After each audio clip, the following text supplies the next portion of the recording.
Yeah, okay. So in the last class, I think we've concluded the entire networking fundamentals, I suppose, right? We are supposed to be going with the lab setup installation class today, if I'm not wrong.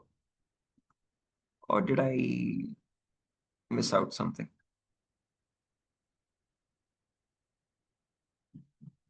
Hmm.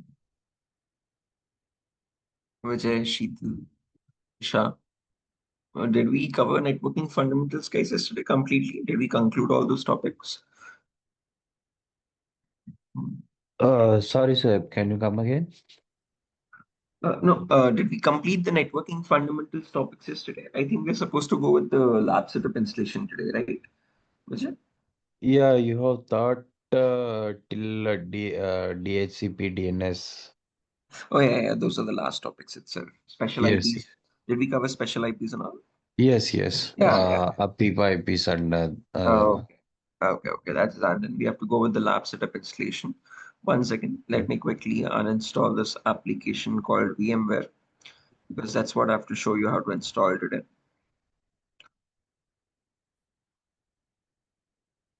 Oh, right. Okay, so let's get started without any further ado. In today's class, we're supposed to be going with the lab setup installation. Now, this lab setup is very important because this is what we'll be working on throughout the entire course. And our lab setup is all in one single application called VMware.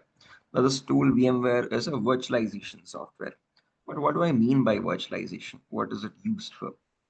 Is where you can run multiple operating systems on one singular device by borrowing the resources from the base machine and allocating it to virtually running operating systems in a software.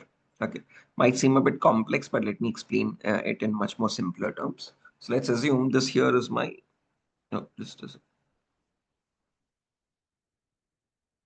yeah. Let's assume this here is my Windows 11 operating system device, and it has a storage of 1 terabyte and memory of 16 gigs of RAM, let's say. Now, in the olden days, when you had to run multiple operating systems, you either could dual boot your system or you had to purchase a separate physical device. But in today's world, you don't need to do that because we have a concept called virtualization. And in this concept of virtualization, you can run multiple operating systems on one singular device. So you can run a tool like VMware or VirtualBox or Hyper-V. And all of these applications allow you to run multiple operating systems within them. Okay. So in this VMware tool, I can install something like Kali OS, Ubuntu, Windows, etc., etc. And I can borrow the resources from the base machine. So for this Kali operating system, I can, let's say, take 100 gigs of storage from the base machine. So out of this 1 TB, 100 gigabytes will be allocated to the Kali OS. And out of these 16 gigs of RAM, 2 gigabytes will be allocated to the Kali. Okay. So while this is running, it will occupy that memory and the storage. If you shut it down, the memory goes back. And if you delete the OS, the storage goes back as well. So you're just virtually borrowing the resources from the base machine to run multiple other operating systems. The reason why we need this is because in the upcoming sessions, we'll be having a lab simulation where we'll have an attacker machine, a victim machine, different operating systems, and all that will be installed VMware. Okay. So today, let's go ahead and install. Let's learn how to install this VMware application. And in the VMware application, we'll also learn how to install the Kali OS as well. Okay. So first things first, I have, again, you can download the VMware from this official website itself, VMware Workstation Pro. Click on the first link. VMware has been completely free since the last year. Before that, it was $250 or something. But for personal use, they've released it for free now. So you can download Workstation Pro. Click on download now. And this will ask you to register in this website called broadcom.com. Oh, just a second, guys. There's supposed to be one more student joining, actually. They haven't joined it. Mm, okay, just give me a minute. Let me call up that institute and ask if they're joining.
Shoaib, are we waiting for someone?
Okay. Hey, again, can you hear me? Am I audible? Yeah, Uh, you're now audible. oh, okay, perfect. Nice. Yeah, I was just waiting for some more students to join. So sorry, I was away from the keyboard as I was on a call. Okay, coming back to this. So as discussed, we were gonna install this tool called VMware, guys. So now, either you can install it by registering here on this website called Broadcom, or I already have the link for VMware. I can just share that to you over the email. This is the link here. One second. Yep, here it is. Okay. So you can just click on this link, and when you click on download, this downloads the latest version of the VMware software for us. Once downloaded, this would be a file of around 400 megabytes or so, and this is what it would look like. Yeah, here's the application, and this is, to be precise, 401 megabytes. Okay, a very simple application. Again, nothing too complex to install. Right click, run it as administrator, and you'll get a pop-up for yes or no. Click yes there. Let's wait for that. Yes. And this should start the setup wizard for us.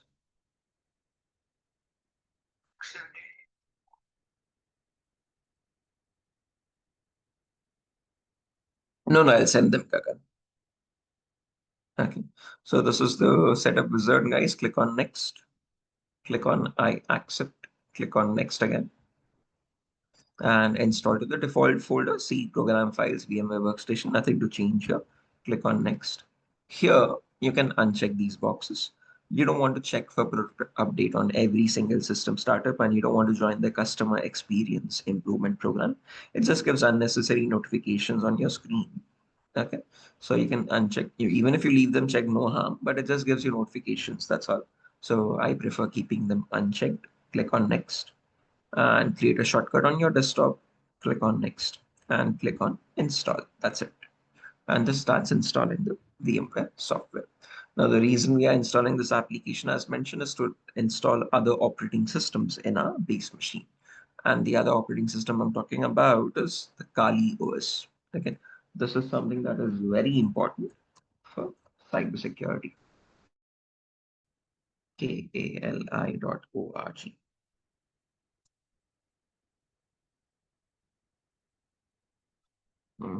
Almost done. Let's wait for this.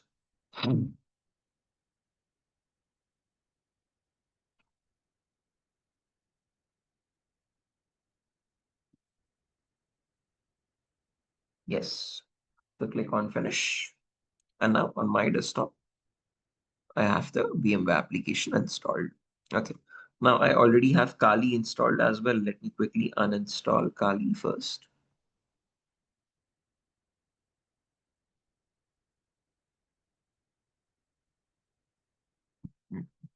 Yep. So this is my VMware here. When I double click this should start the application for us. And on the left tab, you see these are all my virtual machines which got imported automatically again. When you run it for the first time, you'll not have any of these virtual machines, guys. As we progress with our classes, you'll install most of these. Okay. And I'm gonna remove Kali because I have to show you the installation now. Okay, and now there's no more Kali. So when you run it for the first time, all you would see is my computer and this home tab here. Okay, now what is Kali and why do we need this? So Kali is a penetration testing distribution. It's basically an operating system based on the Linux kernel, Debian platform Linux, okay, and built specifically for cybersecurity operations. Good thing, this is completely open source. Anyone can download this for free and use it for free. Most of your Linux operating systems are open source itself. Okay. And again, you can use it to perform all sorts of cybersecurity operations: vulnerability assessment, vulnerability scanning, penetration testing, security research, computer forensics, reverse engineering, port scanning, network scanning. All sorts of basic cybersecurity operations can be performed through this one single OS because it has more than 650 plus tools specifically for these cybersecurity operations. Tools like Burp Hydra, John the Ripper, Metasploit, Nmap, SQLmap, Wireshark. These are the same exact tools which I use in my organization as well. Okay. Most of the open source software that is for cybersecurity is available in this one single OS. Okay, you don't need to go to any other operating system. You don't need to download every specific application. All of it is pre-installed in this one single distribution itself. Okay, so that is why it is one of the most commonly used or the most popular operating system for cybersecurity. Okay, so click on download here and you get two options: downloading it as a base machine installer image ISO file, or downloading it as a virtual machine. So we're going to download this as a virtual machine to install it in our VMware. So click on virtual machine. There's the VMware option here. When you click on download, this starts downloading the virtual machine image. Okay, and this is around 3.2 gigabytes, and it's a compressed file. So if I click on download here, it starts downloading a file which is around 3.2 or 3.3 gigabytes, as you can see. Okay, and I already have this file here. Let me show you. Yeah, here's the file. As mentioned, 3.29 gigabytes. Okay, so first things first, we need to extract this. So if you have a tool like WinZip or so, you can use it to extract that. If you don't have an extraction software, download that first. So go to your browser, search for 7-zip. This is an open source application to extract files or compress files. A very good application, a very lightweight application as well. Completely open source. Click on download. Download now. And once downloaded, I have it here on my desktop. I can right click, oh, I'll do it twice. Right click on this, run this as administrator. Click on yes. And with just one click of a button, install, 7-zip is installed. It's a very lightweight application which is used to extract or compress files. So right click on this Kali zip file now.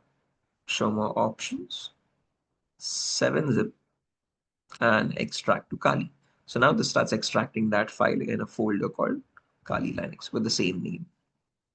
So and you can see now there's a new folder created here. And in that folder, it is extracting all the files. It's a very lightweight application to extract files at the fastest speed possible.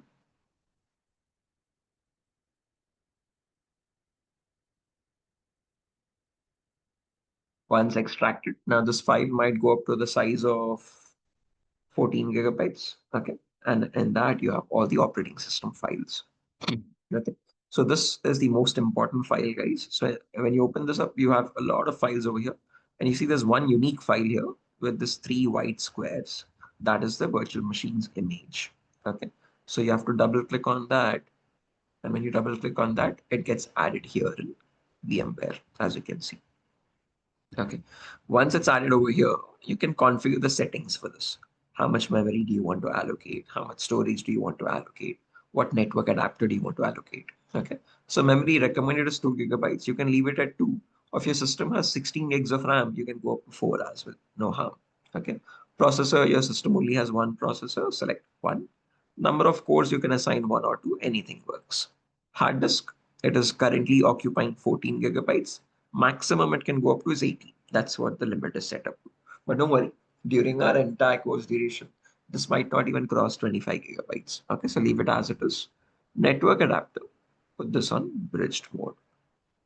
Okay, bridged is where now this is connected directly to the physical network, which means it acts as a machine in your Wi-Fi router network itself. You can it'll get an IP in the same network as your base machine, and they can communicate with each other.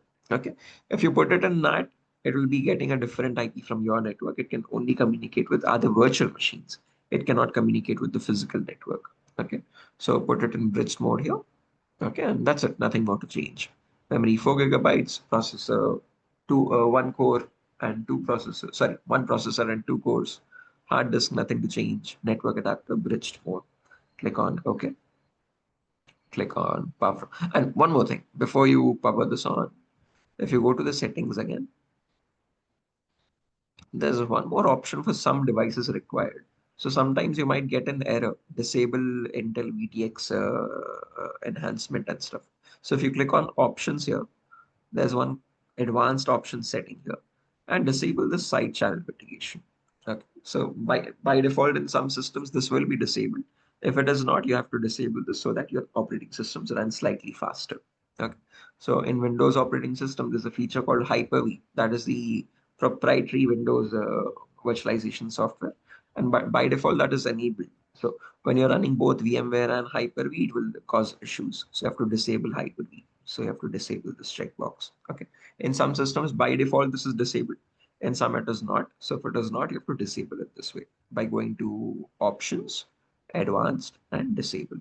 Click on OK and click on Power On. That's it. So that last step is optional, guys. So but other than that, this is the configuration. Putting in 3, 2, 1.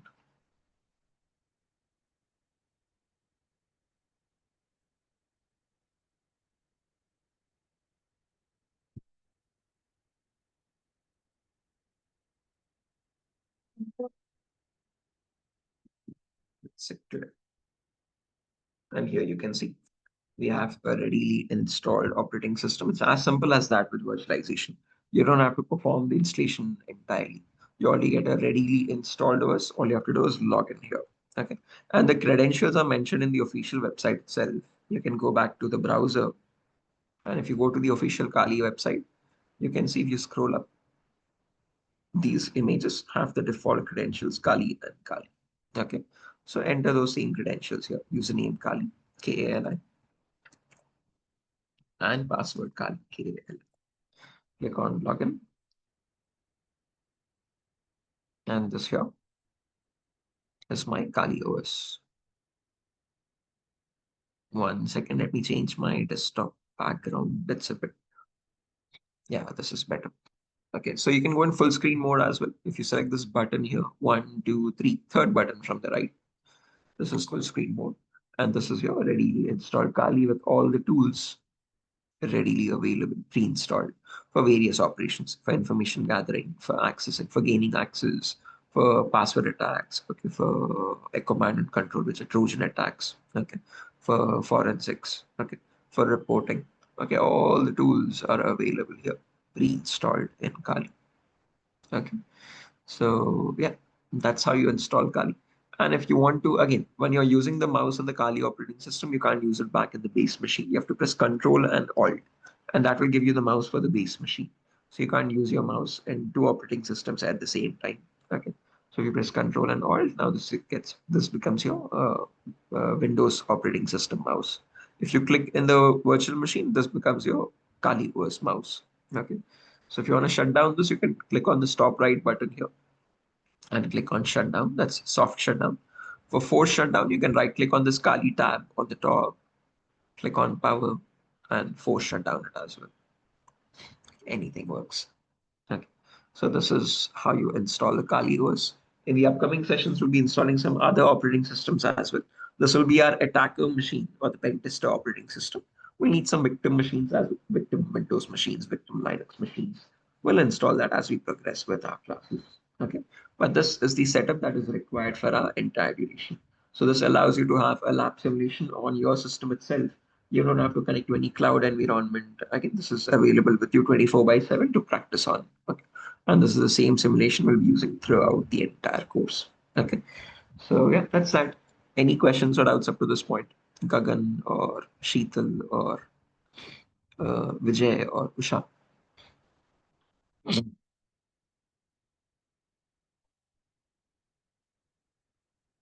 Hello. Any questions, guys? Vijay, Sheetal, Usha, Gagan. So when we will get these recordings, like Oh, just a second. Vijay, if you have already registered with DURGASOFT for the course, you'll be getting it directly on your Google Drive itself. So in your Google Drive, you go to the Shared with Me folder, you'll be getting there directly. If you have not registered yet, until today's class, they are uploaded on YouTube. From tomorrow onwards, there will be no more demos, I suppose, if I'm not wrong. So for now, until the first 3, 4 classes, you will have them on YouTube. They should be uploaded soon. Okay, until yesterday, it should have been already uploaded. But today's class, since we're still in the session, it will be uploaded shortly. Okay, and if you have okay, registered already, you'll be getting this to your Google Drive directly as well. Okay, so no okay, more. sir. I don't think there'll be any more demos from tomorrow. So if you have got registered already, please do register at the earliest. Okay, so yeah, that's that. Nothing further, guys. And Shoaib, do we have any minimum system requirement for installing all this OS for this session? yeah, the minimum requirement is, I would say, 8 gigabytes of RAM at least, and a storage of 250 gigabytes of free storage, or at least 200 maybe. That should be more than sufficient. Processor, any processor would work. i3, i5, anything would work. Okay, 8 gigabyte is minimum RAM required. Okay, recommended is 16. If you have 16, everything is going to run very smoothly. Okay, but the minimum to minimum is 8 gigabytes of RAM on your device. Okay, thank you. Shoaib, one of my friend wants to join 8:30 session as discussed earlier. So how do I contact you for that session? Oh, can you wait for a day or two, Sheetal? Once you have registered, again, only then I'll be able to share you my contact number. So Okay. then you can share it to him. Okay? Sure, Yeah. sure. Yeah, Yeah, sure. thank you. Until then, I'm not allowed to share the contact numbers. So, yeah. Okay. Yeah. Okay. So, yeah. Any other questions or doubts, guys, up to this point? We're good, I believe. Okay, perfect. So yeah, we can exit the session here, guys. We'll connect back tomorrow to discuss about the Linux commands as mentioned. So we have learned how to install the operating system. Now we have to learn how to use it. So that's what the next topic is, how to work on a Linux OS. Okay, what are the commonly used commands in Linux? What is the architecture for Linux? How is it different from Windows and Mac? Okay, what are some important directories or folders in Linux, and all the important commands, how to execute these commands in Linux. Okay, so that is what we're going to cover in the upcoming sessions, guys. Okay, so yeah, that's that. Nothing further. We can exit the session. Bye bye. Have a good day. See you soon. Thank you.